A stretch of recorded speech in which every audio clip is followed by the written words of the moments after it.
ಕುಮಾರಣ್ಣ ಅವರ ಕಾಲ್ಘಟ್ಟದಲ್ಲಿ ಅತ್ಯಂತ ಅಲ್ಪಾವಧಿಯ ಸರ್ಕಾರ 20 ತಿಂಗಳ ಕಾಲ್ಘಟ್ಟದಲ್ಲಿ ಆ ಒಂದು ಸರ್ಕಾರ ಕುಮಾರಣ್ಣ ಅವರು ಸಮ್ಮಿಶ್ರ ಸರ್ಕಾರದ ಸಂದರ್ಭದಲ್ಲಿ ಬಿಬಿಎಂಪಿಯನ್ನ ರಚನೆ ಮಾಡ್ತಾರೆ.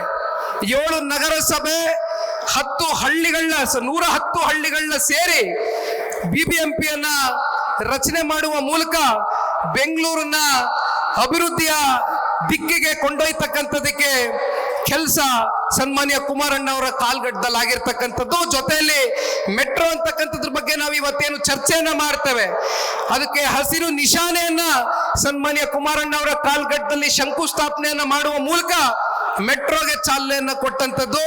ಈ ರೀತಿ ಮಾತನಾಡ್ತಾ ಹೋದ್ರೆ ಬಹುಶಃ ಈ ವೇದಿಕೆಯಲ್ಲಿ ಇನ್ನು ಗಂಟುಗಟ್ಲೆ ಪುಟಗಟ್ಲೆ ಇವತ್ತು ಸನ್ಮಾನ್ಯ ದೇವೇಗೌಡರು ಕುಮಾರಣ್ಣ ಅವರ ಸಾಧನೆಗಳನ್ನ ಎಳೆಯಾಗಿ ಬಿಡಿಸಿ ತಿಳಿಸಬಹುದು.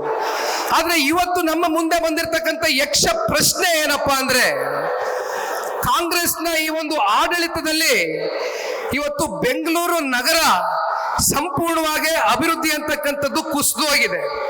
ಅಭಿವೃದ್ಧಿ ಅಂತಕ್ಕಂಥದ್ದು ಸಂಪೂರ್ಣ ಬೆಂಗಳೂರು ಅಂತಕ್ಕಂಥ ನಗರದಲ್ಲಿ ಬೆಂಗಳೂರಿನ ಜನತೆ ಅಭಿವೃದ್ಧಿಗೆ ವಂಚಿತರಾಗಿದ್ದಾರೆ. ಇವತ್ತು ಇದು ಕಾಂಗ್ರೆಸ್ನ ಏನು ಪಾಪ ಕುಮಾರಣ್ಣ ಅವರು ಬಿಬಿಎಂಪಿ ಅಂತಕ್ಕಂಥದ್ದನ್ನ ರಚನೆ ಮಾಡಿದ್ರು.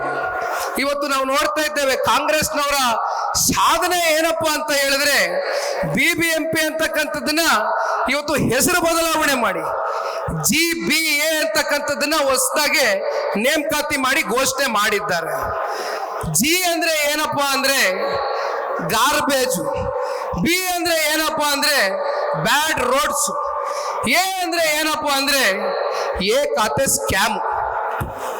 ಇದು ಕಾಂಗ್ರೆಸ್ನ ಈ ಆಡಳಿತದಲ್ಲಿ ಬೆಂಗಳೂರು ನಗರದ ಜನತೆಗೆ ಕೊಡ್ತಾ ಇರತಕ್ಕಂಥ ಕೊಡುಗೆ.